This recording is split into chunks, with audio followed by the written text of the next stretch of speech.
Hay cosas que Dios no negocia y la santidad es una de ellas. Puedes intentar redefinir la santidad o dulcificar la santidad o adaptarla a tu propio estilo de vida.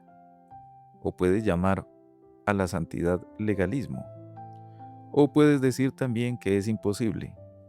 Pero cuando llegas a Hebreos capítulo 12 versículo 14, te encuentras con una frase que quizás nos detiene en esos pensamientos.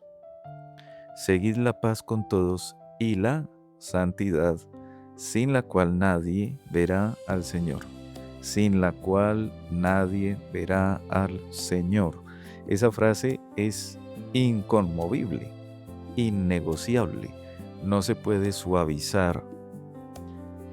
Piensa si estás sentado en tu sala, en tu casa. Tu teléfono te ha mostrado 3 escándalos en la iglesia esta semana. 2 pastores caídos, un líder acusado de adulterio. Y entonces tú piensas, ¿para qué entonces intentar si nadie lo logra?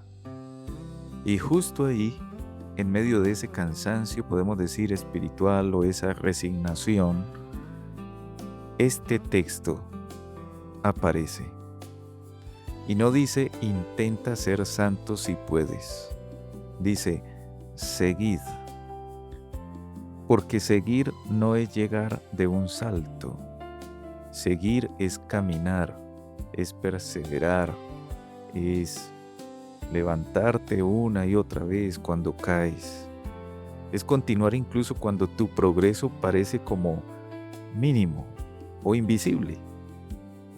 El escritor de Hebreos no está hablando a personas perfectas, está hablando a creyentes y creyentes agotados también, tentados a, como decimos, tirar la toalla, rendirse, comparándose con otros que van más adelante. Y entonces ellos ya están cansados en medio de su carrera. Y el escritor a los hebreos les dice, sigan la paz, sigan la santidad, porque esto no es opcional. Seguid la paz con todos y la santidad, sin la cual nadie verá al Señor. Hay 2 cosas aquí, hay 2 mandatos. Paz con todos, santidad, sin la cual nadie verá al Señor. Seguid la paz con todos y la santidad. Y no es casualidad que estén juntos. La paz con los hombres es el campo donde crece la santidad, donde hay división constante, donde hay pelea permanente, donde hay amargura que no sana. Allí la santidad se marchita. Porque la santidad no es una experiencia mística, es una vida en relación con Dios, con tu prójimo, con todos, con el que piensa diferente o con el que piensa como tú. Y el texto nos habla de algo muy incómodo, porque el texto no dice, sé pacífico con los que te entienden.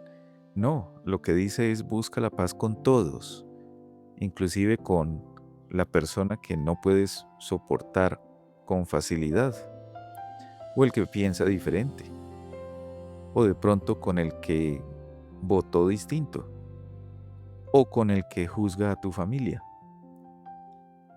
Y la verdad es que seguir la paz con todos no es fácil, porque tu carne y la mía prefiere la división, prefiere los bandos. Yo soy de tal bando y tú eres de tal otro.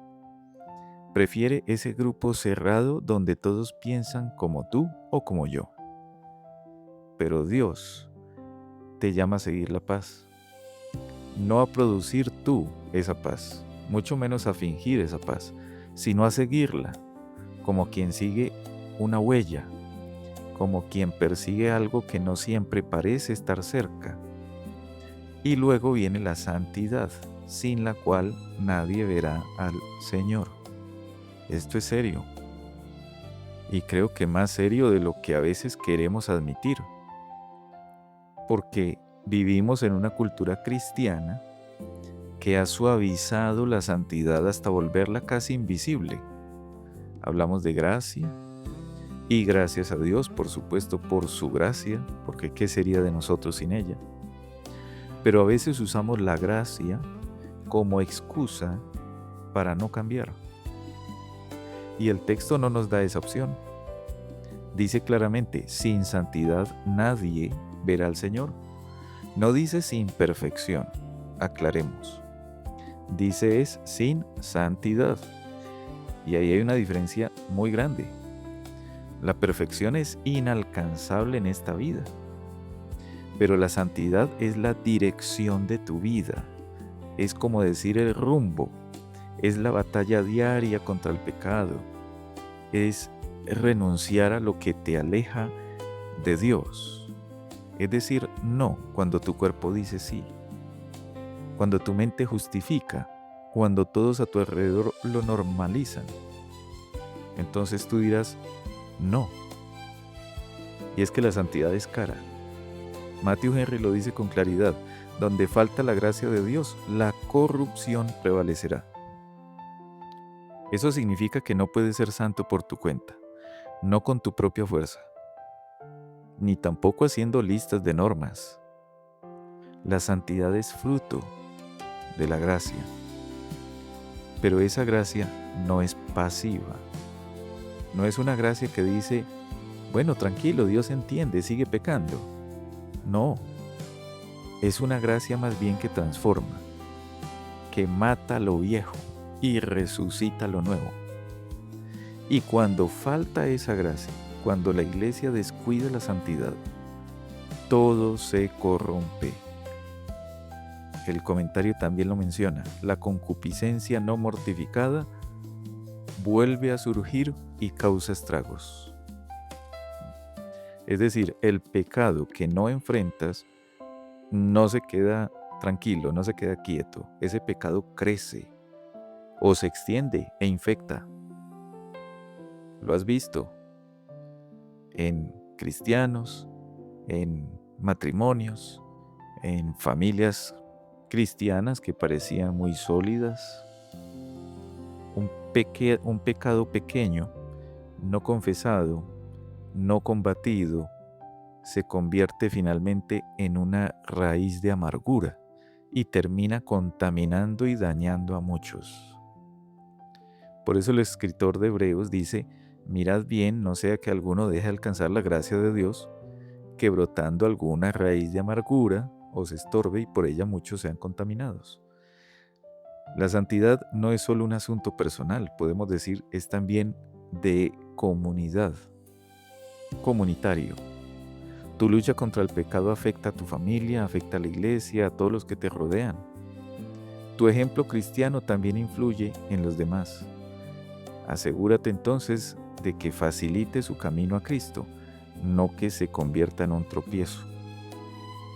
Y aquí es donde todo se vuelve inclusive más personal todavía, porque puedes estar sentado en la iglesia cada domingo, puedes cantar los himnos, las canciones, levantar las manos, servir en algún ministerio, enseñar la palabra y de pronto vivir en pecado oculto. Y el texto te dice, sin santidad nadie verá al Señor. No dice sin asistencia a la iglesia o sin conocimiento teológico, dice es sin santidad.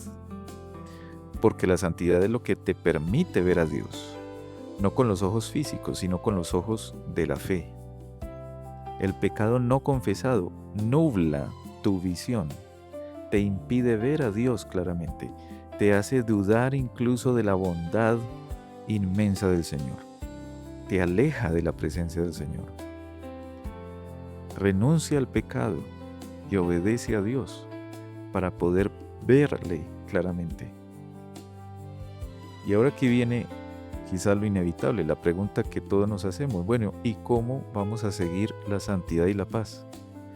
¿Cómo se supone que yo con mis caídas, mis fracasos, mis luchas constantes, voy a ser santo?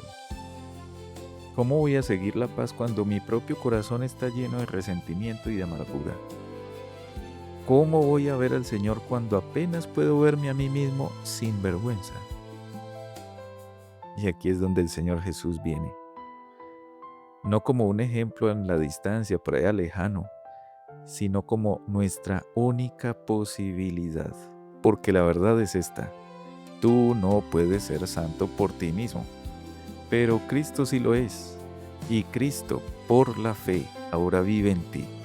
Y su santidad no es una meta imposible, es una persona, es Cristo mismo.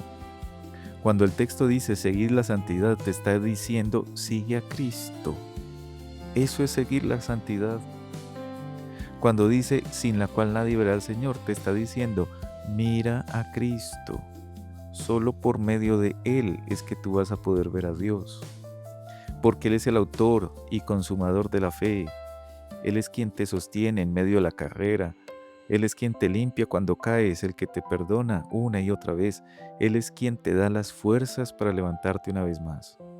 Así que no estás solo en esta batalla. No estás luchando con tus propias fuerzas. Por la fe estás unido a Cristo y su vida es tu vida. Pero esto es crucial. Esa unión con Cristo que ahora disfrutas no es pasiva. Es una relación de dependencia activa.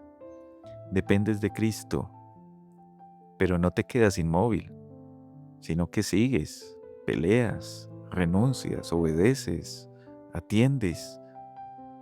La gracia no elimina tu responsabilidad. Lo que hace la gracia es capacitarte.